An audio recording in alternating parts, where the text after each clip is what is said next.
Welcome to Fire Your Doctor, episode 11, with my wife, Dr. Danielle Lockwood. And my husband, Richard Lockwood. Hi there. Hi. So today we have, what do we got? Gut microbes and germs. We're still here. We're in the gut microbiome. We're going to be here for a couple episodes. This one's an awesome one. They're all kind of awesome, but this one's particularly interesting because it has to do with the whole reason I named our clinic, what we named our clinic, which is Terrain Wellness. Rethinking germ theory. Germ theory, the terrain within, microbiome collapse, autoimmune epidemics, and our hunter-gatherer roots. So, can you just break down germ theory real quick? Yes. Germ theory, simply put, is a microbe of some sort comes in, invades you, and you need to use things to kill off that microbe. Okay. That's the simplest way I could put it. Now, we're not specifically saying that theory is incorrect, meaning if I have a dangerous infection and I'm going to die, there's a time and a place to kill off the invader. In contrast, what are you saying in terrain theory? We're saying that the soil is actually more important than the invader. And if you have a body that doesn't like to get invaders, you're less likely to be invaded. So I want to have my terrain as an analogy to my physical health and kind of biological health. I want to have my body be a place that is hospitable to microbes that are going to help me and inhospitable to microbes that want to hurt me. Well said. Want to is a strong word. I don't know if the bacteria intend to hurt me or if they're just trying to make their ends and I happen to be a casualty. I don't. That's it. Yes. All right. Close enough. Well, this actually, unfortunately, has become very political, I guess is the way to say it, because... Why is that? I am a physician. I believe in God, so therefore I believe in that there is an intelligent design to our body, that our bodies are made capable. However, what have we done to muck it up as we've been alive? Either exposures to things, what we've put in our bodies, trauma that we may have endured, those all add into building this terrain that we call our body's ecosystem. But we weren't made broken. And in contrast, you would say that if taken too far, germ theory and this very steep rise in autoimmune conditions are kind of like, well, everybody's body's just kind of wrong, and I'm the guy to fix it with this whiz bang. Yeah, kind of almost like they would call it a prescription, but it's almost like a subscription. Ooh, dang. So good. Where it just keeps renewing. Yeah. It's like auto-renewed on your credit card and you forgot. And it just goes up every month, year. Every year it goes up. You got to pay it every month. Do you remember Columbia House? Yes, it sent you records back in the day, or CDs in the 90s. Columbia House. We're old. We made it. Okay, so for those of you who are... Not old. Columbia House was a CD. They might even have had tapes back in the day, honestly. Or but records. CDs, by the way, a CD is a compact disc, a little round a small thing, record. A small record that would be put into a laser beam device called a CD player that would play music and audio recording. Yeah, it'd be audio recordings. Yes. Yeah. And Columbia House was this magazine that did a subscription type service where every month you'd get the new CD, and it was notoriously hard to quit. It was notoriously hard to quit. And so we made a joke that we might not be approved for the loan for our house because of our decades old Columbia House, like Columbia subscriptions House. That we tried to cancel like 20 times, but oh my gosh. Yeah. Yes, but you would quickly build your CD collection because you'd get Columbia House would ship out every month. And whether you wanted them or not. And after a while, you didn't want them. And your mom told you not to sign up for it, but you did it anyway. No bueno. Yeah. Anyway, Columbia House, RIP. We actually looked it up. It was out of Washington. No, there's a road called Columbia House Boulevard. Road, and we're like, it's Boulevard, they're classic. we're like, is this where my lost CD went? It is the wide road that led to perdition and bad credit. Yes. How did we get here with Columbia House? I was making a joke that autoimmune treatments aren't prescribed, they're subscribed. Yep. And then you can't quit it. And then you were like, and then we got to Columbia House. Oh, yes. The subscription that you just can't quit even if you want to. Yes. So germ theory isn't everything, but it is something, right? I do still want to use clean surgical technique, aseptic technique while I'm prepping a surface and wiping up after my patients, and our clinic is clean. Yes, we think all of that. However, are we ever going to get rid of 100% of all the microbes? In fact, no. And what we've done is we've created superbugs. We talked about this in the I think an easy example would be two people are exposed to, say, like a fungus or a bacteria on their foot. Mm-hmm.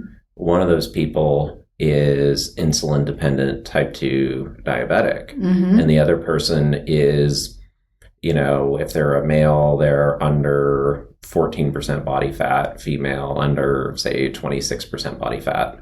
Mm-hmm. Healthy insulin response, healthy insulin levels.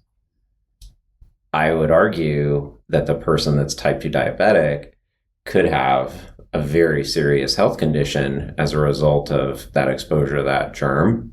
Yes, because their foot. Because when you are diabetic, you have an altered or a lowered immune response. So it's almost like the terrain of your environment is just as important, in some cases maybe even more important than what you're exposed to. Yes.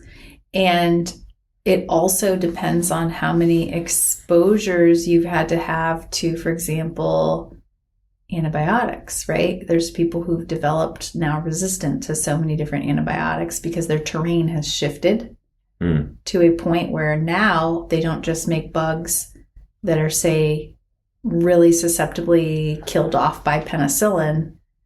Those have already been killed off. Now it's MRSA. That's pretty fun. I mean, if you ever worked in a hospital, you probably already are at least a carrier for MRSA at this point. That's true. There's some of the nastiest infections are in the hospital. Isn't it a nosocomial infection? It is. And thank you for knowing that. Yeah. Nosocomial infection. I lost the last one with, what was it? The butyric acid. Butyric acid. You will remember as soon as we chat about it. I failed you. It's okay. I still love you. It's good. Okay. So that's terrain versus germ theory. And we see that gut autoimmune connection. Let's read something from our book, actually. It's perfect. Would you like to read, or do you want me to read? I don't know. You can read it. I'll let you. Okay. I don't want to read it. Let's talk about it. Okay, go. In my clinical practice of primary care medicine, I repeatedly bang my head against an undeniable truth. You can't reverse an autoimmune process until you have a healthy gut. A healthy gut has the human body working in harmony with bacteria and fungi living inside of you. One study found that certain mice get autoimmune diseases when exposed to certain bacteria. Point blank, scientists injected the bacteria E. gallinarum into mice and an autoimmune process was triggered. How did the bacteria create an autoimmune condition?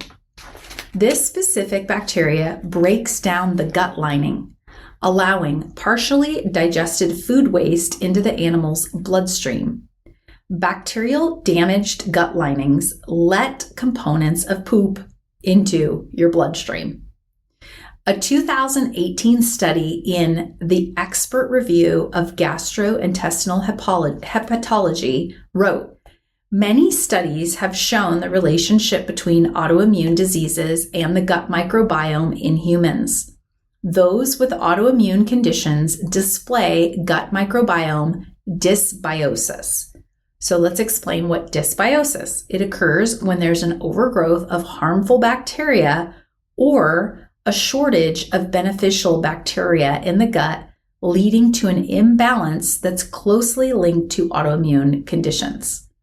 So dysbiosis is an imbalance of gut flora, basically. So it's either overgrown or there's not enough of it, and there's not a balance of what they need. Yeah, in contrast to the word, say, like symbiosis, which would be different kinds of living beings cooperating together in an environment that is beneficial to both parties. Dysbiosis would be one where those, the relationship's not going so well. It's not going so well. It's not going so well. It's not working out. You guys should break up. So, well, you and I, we're doing okay. We're okay. We're symbiotic. We're good. So this is nerds talk like this. We're just doing awesome. I love that you know what symbiotic relationships are. It's so awesome. All I got to do is look at my own house. Flattery and science jokes. I'll take it. That's how I got you. It might be part of it. Well, I don't know about flattery, but definitely science jokes and alliteration. Yes, I do like that. I do like alliteration for sure. Mm-hmm. But not illiterate people. So what do you think about that quote? I like it. No, let's see. Well, I was honestly thinking about when you're going through a lot of the surface level kind of pop culture things, like if you Google something, say like leaky gut, they're like, well, that's just a theory and it's not proven and it's not this and it's not that. And it's like, well, I mean, here's a pretty close to what I'd call a smoking gun study of, okay, we introduced a harmful bacteria to these mice, and those mice developed what could arguably be called leaky gut. Mm-hmm. And then that resulted in an autoimmune condition. Yes. And then also, like, the research seems to be pretty solid with human patients as well, that certain gut microbes and those type of gut dysbiosis conditions track pretty well onto autoimmune. Yes. And by the way, bacterial dysbiosis isn't the only way to get leaky gut. There are certain pesticides that will just ravage your gut lining. For example, glyphosate and atrazine, which are sprayed heavily on corn and oats and sugar, and they will just eat away at your gut lining. So they make you more susceptible to leaky gut as well as other conditions. DDT was pretty famous in changing the permeability of gut lining, wasn't it? Yeah, I think there's a lot of toxins that have the ability to do that. But it is interesting to note that just having an imbalance and not having the right kind of gut bacteria can do that as well. Let's not forget about the fungus. We always talk about gut bacteria, but there's fungi too. Yes.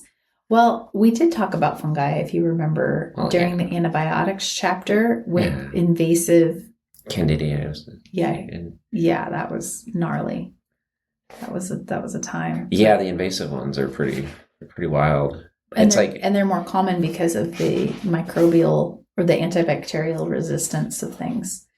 So we see that there's obviously a gut connection, but most of the drugs that are used for autoimmune diseases in general, aside from autoimmune diseases like maybe IBS or ulcerative colitis or colitis, which are specific to the gut itself, most drugs aren't targeting the gut or helping to improve the gut. They're just rewinding like the anti-TNFs and like those kind of things. And then, even like steroids or kind of steroid related hormone, or not hormones, but compounds. Exactly. Okay. Yep. And cool. Why do I say that? Because it's the subscription model. The people typically will feel good, at least temporarily, while they're receiving the treatment, but it doesn't actually solve the underlying problem or the underlying signal that's happening that could be starting that autoimmune process in the body. I think there's a lot of signals that are happening, like on a micro level. It's just like, well, I guess sometimes people get autoimmune conditions. On a macro level is where the signal appears, where why are more people than ever Yep. getting, it's not like we look at a Norman Rockwell painting and we're just like, oh, little Timmy has psoriasis. We just didn't see it as much. You didn't really see that. And so societally, we are seeing this just huge uptick in all of these autoimmune type conditions and things like that. And it really begs the question is like, do we need a new anti-TNF, or do we need to figure out systemically why is this happening across our society?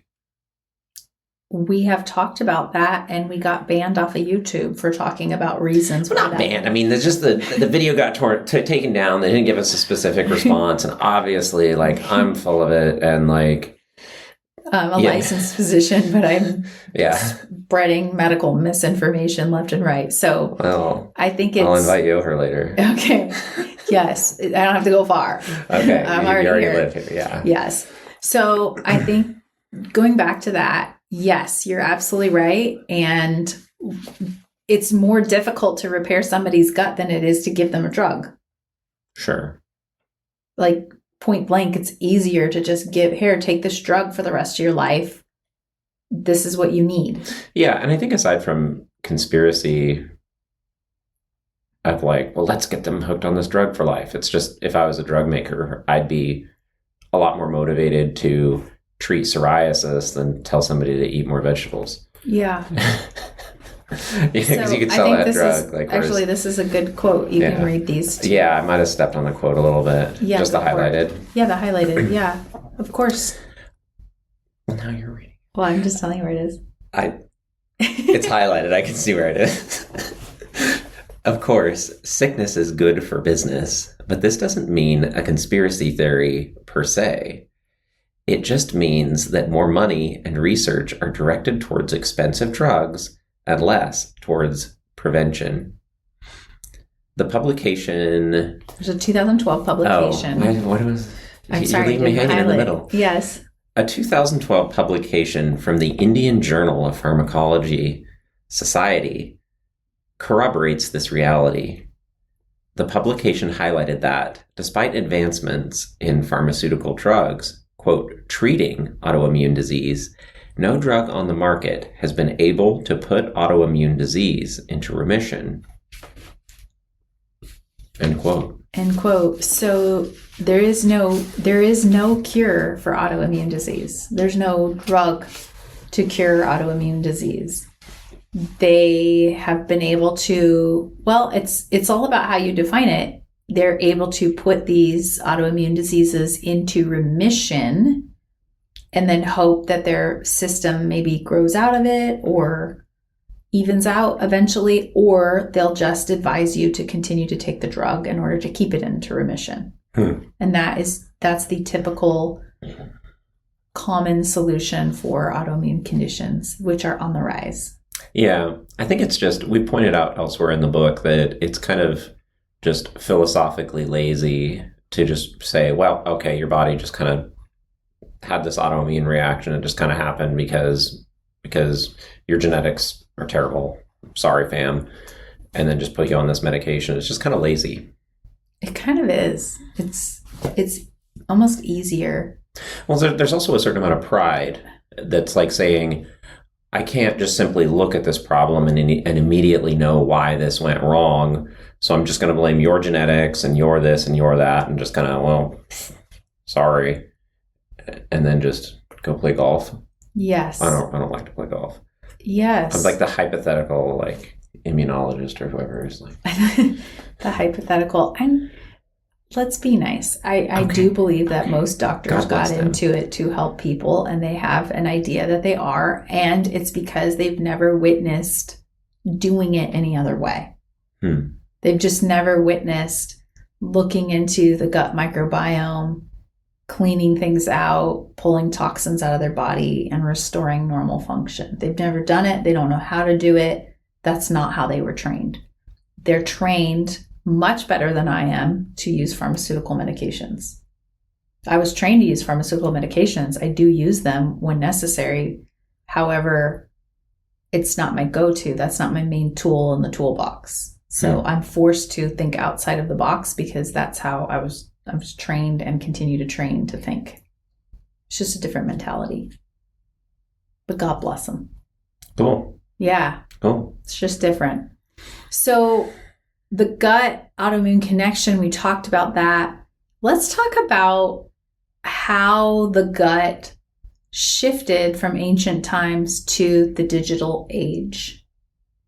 And what was the difference between the two? So we talk about, well, what, as you alluded to, ancestrally, we didn't see as much autoimmune disease. We didn't see as much chronic disease. We saw people die of accidents. We saw people die of massive heart attacks. Although even with the advent of, major pharmaceutical drugs, we're still seeing people die of heart attacks. So it hasn't completely lowered the incidence of cardiovascular disease.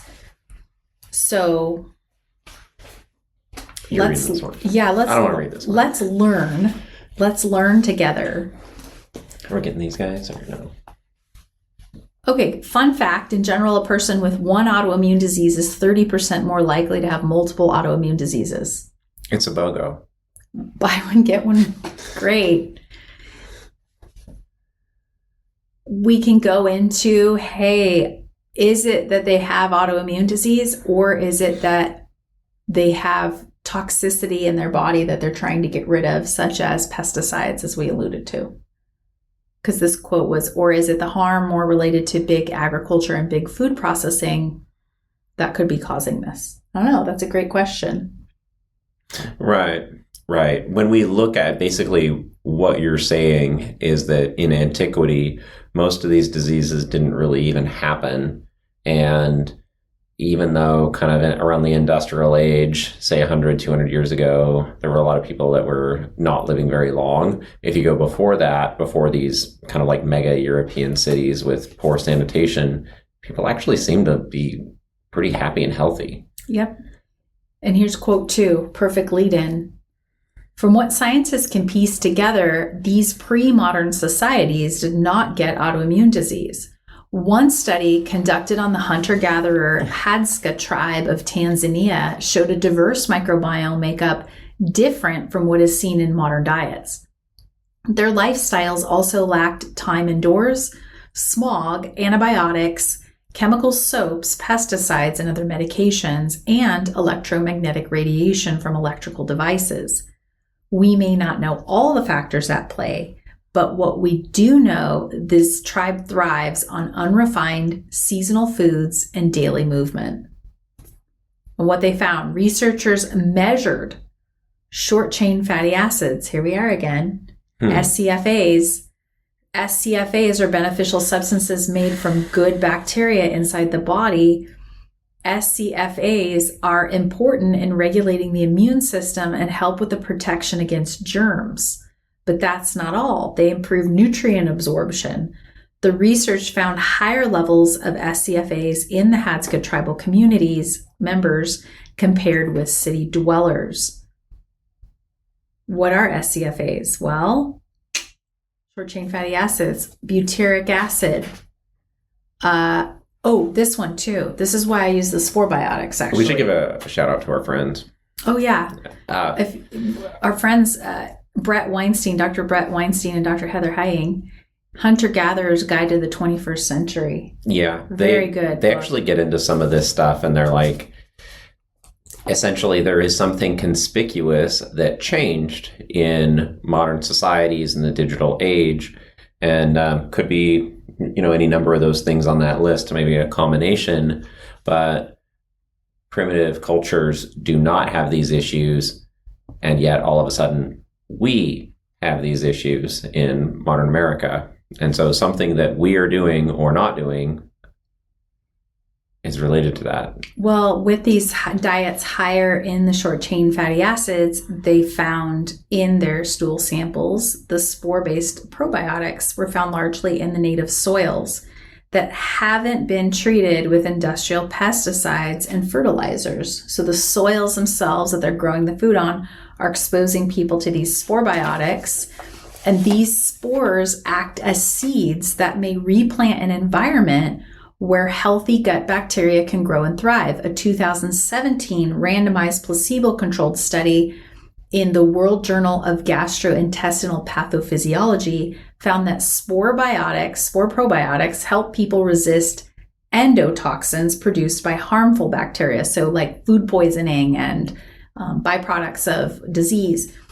The research also showed that spore probiotics were associated with gut lining repair. These probiotics can pass the acid of the stomach in the intestine. Once there, they help maintain healthy gut pH and promote the production of short-chain fatty acids. So let's break this down. You've been kind of answering me with just quotes from the book. Mm-hmm. Neat. Anyway, if I'm to break that down a little bit, what you're saying is this Hadza tribe, I'm sorry if I'm saying that wrong, but this primitive tribe is living in an environment where even spores, so that would be fungi from the dirt or the soil around which they live, is reinfecting their gut with beneficial microbes. Exactly. Replanting, resoiling it. But what's interesting is it's not just the food that they're eating, it is in the soil itself that hasn't been harmed in their environment. Right. So they are remote enough that their soil isn't getting blasted with pesticides, chemicals from like modern living, fertilizers, etc. They do more traditional crop rotation. They're putting back compost into the soil. Honestly, there's probably human feces going back into that soil in those areas. It's what they used in China. I know that for sure, back in the day. And that's how they make the good herbs. They use human feces back in the soil. I know. Do they burn it? I have no idea the ins and outs of that. But that's a very deep Bible reference. Ezekiel. Yeah, I was going to say when he was supposed to burn the dung, but he didn't, and he was like, he negotiated with God. Yes. And I was like, okay, fine. Yes. All I'll say he relented. Yes. Regardless of that, we're way off topic. Yeah, that's way off topic. But I would just say that, the soil has been treated much more in a way in farming practices that are much more historical to the ancestral way of living as opposed to the modern mass agriculture, big ag system. Well, this is something that I think is just also an interesting correlation that you're seeing the gut microbiome as a reflection of the soil in your environment. Mm-hmm. Well, you are your environment. There's no separation between you and the environment. What you live in is what you pass on. They've actually done studies, and this was my research paper in hygiene school. It was on oral bacteria being passed through the family. Oh, you did it. I did it. My wife purchased these smart cameras that respond to certain hand motions with completely unproductive responses. And then remember that I'm part Italian and I like to talk with my hands a lot. No, I'm going to do it. Don't do it. No. My hands are here. This is why I'm here. Yes, we are just locked in. I am. So, yes. So and there was the idea that, yes, okay, intact gut lining. These spore biotics also signal proper immune response in the body to actually put autoimmune in check. Because there is going to be a certain amount of your immune system that might malfunction, and there needs to be a checks and balances. And so spore biotics can actually communicate with the immune system via something called GALT. Do you remember what GALT is? Yeah, but let's pretend I don't. Gut-associated lymphatic tissue. Okay, there you go.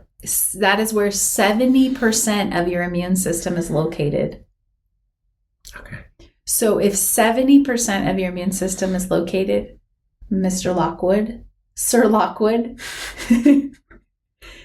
do you think if you're trying to get your immune system to function properly, you might want to take a look at the gut? Yes. Thank you.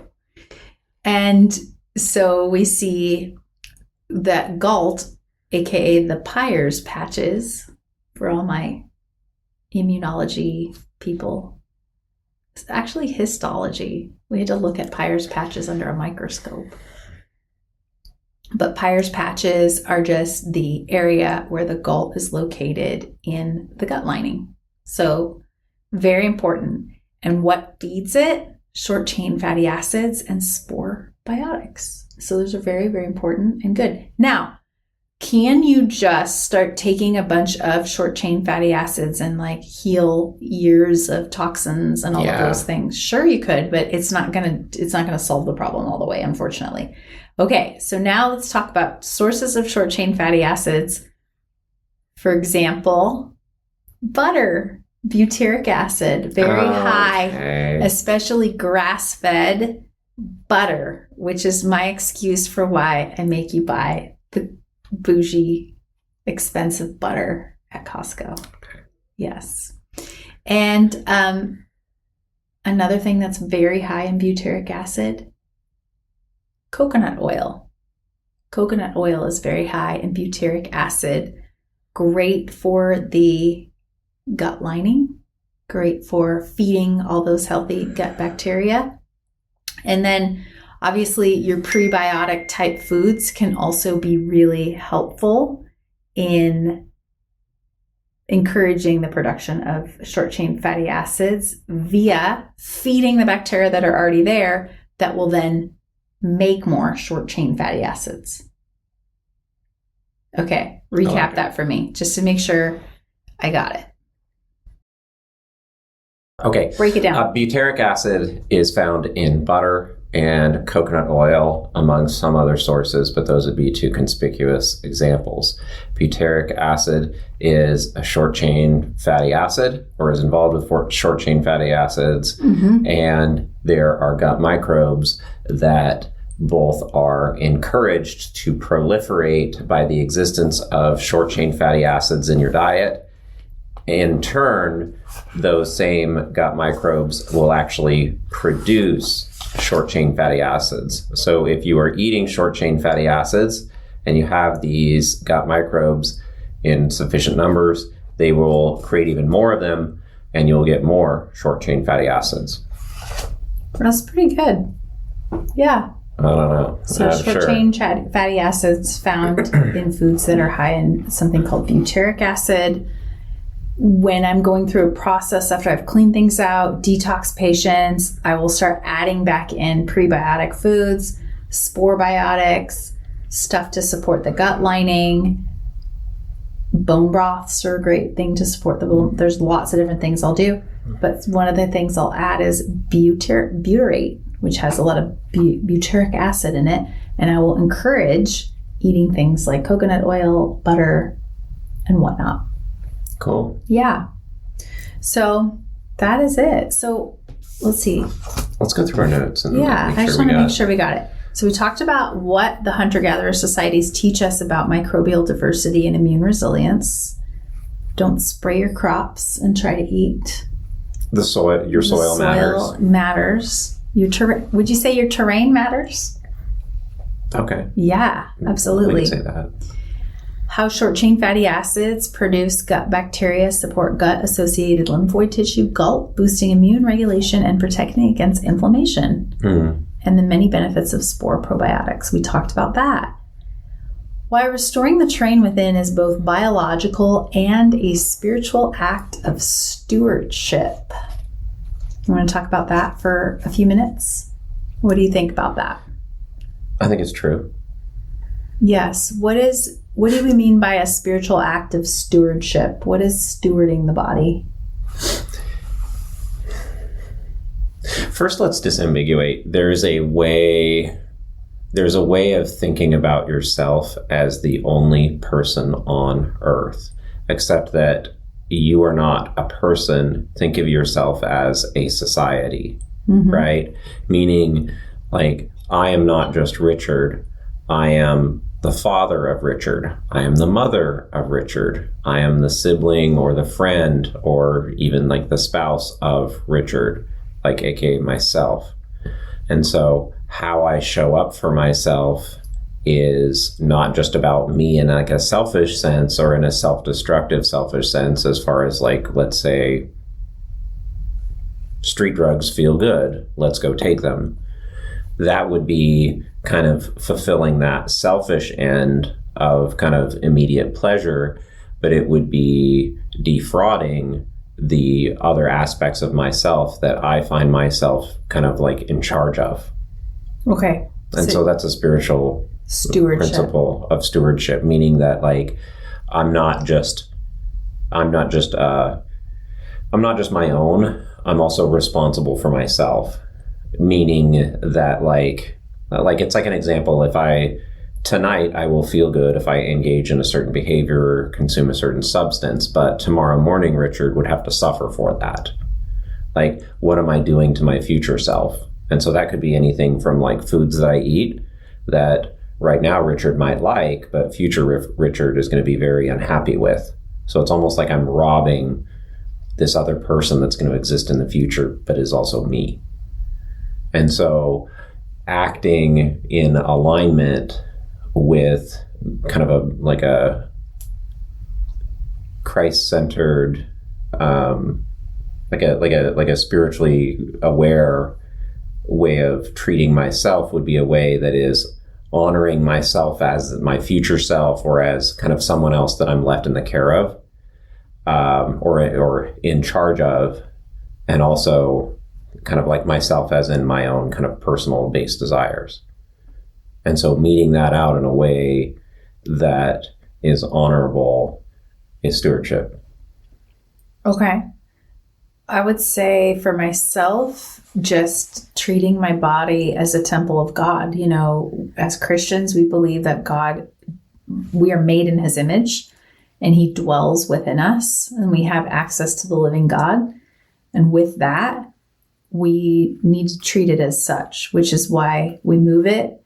We feed it as well as we can feed it. I'm not saying that I never eat treats or that I never have a good time, but I want to make sure that I'm honoring to not only myself, to my family, and to my God.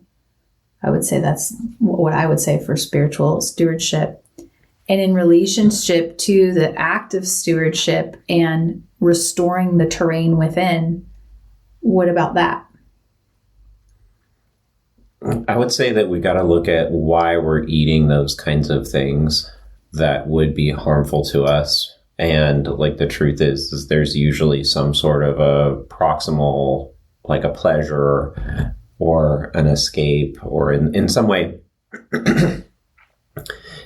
I'm spoiling myself, or I'm coming from a place of like, well, I deserve this because something bad happened to me, or I deserve this because, you know, maybe I'm defrauding myself elsewhere. Maybe I'm overworking. And so I'm spoiling myself because I'm overworking by making bad food choices late at night.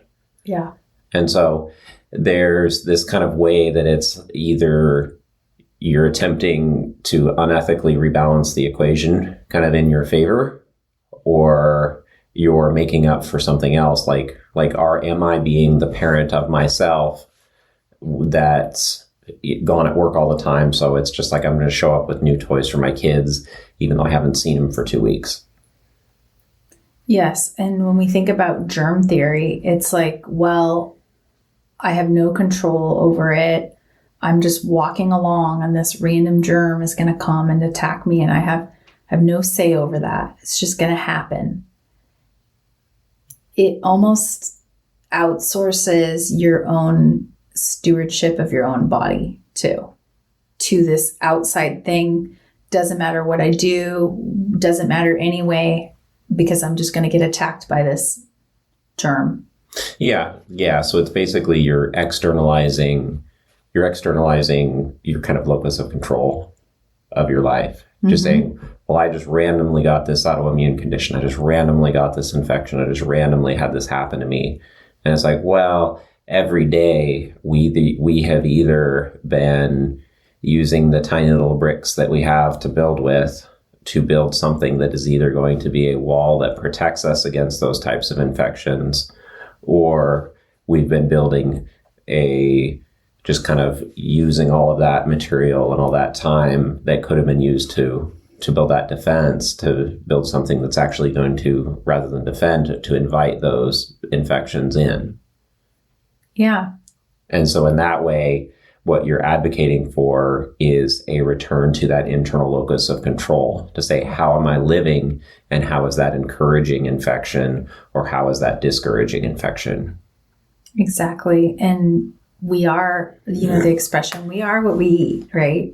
You are what you eat. It's like you are eventually going to create the microbiome based on what you eat. And therefore, you're either going to have a robust immune system, great hormones, good digestion, able to clean out your toxins, or you're not, or you're just adding fuel to the fire of it. I would add you're also what you do. That's true. So and what you think. What you think. If you think, hey, I should just be able to eat whatever I want and just take an antacid because I'm antacid deficient, you're going to just keep doing that. That's what you're going to keep doing. And so what's difficult about our medicine is much slower, and it's the narrow path. I would say one of the most toxic things that you could think is in life in general is it's not fair. Mm-hmm. I would say that's one of the most destructive things. Like, I've been done wrong and I deserve a little bit of extra to just make up for it. Mm-hmm. And that mindset would probably, speaking of things that you could think that are like spiritually and destructive also to your physical health, it's not fair is like one of those things. What would be a good replacement for it's not fair? I'm blessed. And I think also just widening it's really easy to look at what we don't have, but what is the saying? It's better to be a living beggar than a dead king, Mm-hmm. And so I think there's a lot of people that are just like, well, like, I wish I could eat as much carbohydrates as this other person. This other person eats sweet treats all the time and they're still skinny, and it's like, okay, yeah, but maybe that person cannot drink alcohol. Yep. And if they do drink alcohol, it's a problem. Yeah. So you'll see stuff like that where I might kind of cherry pick the highlights of somebody else's life and what I perceive as the highlights of their life. Like, I might see them now in this kind of state and be like, well, they get to do whatever they want. And that's not fair. But what I don't see is all of the work that person's done in secret to get to that place. Yes. Agreed. One other point I want to make, and then we'll wrap it up. It's this idea that when patients come to us, they think they're being attacked. They think these things just have happened to them. Their genetics are bad. All of these different things. They don't have a whole lot of hope. But when we start to explain to them, well, it's really about the terrain as well, right? I'm not saying that there isn't germs that exist, that there isn't bacterial infections, that there isn't those types of things. What I'm saying is you can make your body more resilient, and there's hope in that. And so they like that. Everybody, almost like at least 80% of the people that come through will say, I feel hope. I feel hope for the first time, because we're not outsourcing our health. We're actually taking responsibility for what God has given us. Yeah. It's not like a secret external thing that we're going to take that's just going to solve all of our problems. And there's going to be some things that we need to change, and et cetera. And there's things to take to clean those things out, right? But they're not there. The solution is your own body, is your own design, right? So your microbiome is not a random collection of microbes. It's a complex, interdependent ecosystem, evidence of an intelligent design. We're fearfully and wonderfully made. And that's from Psalm 139:14. And the breakdown of this inner world reflects how far we've drifted from that original design. Yeah, it's like we are a human that is in charge of trillions of microbes, and how we manage our life choices and our surroundings has a huge influence on those trillions of microbes and whether those trillions of microbes work for us or against us. Amen. All right, we'll see you next time. Thank you. Bye. I was doing it.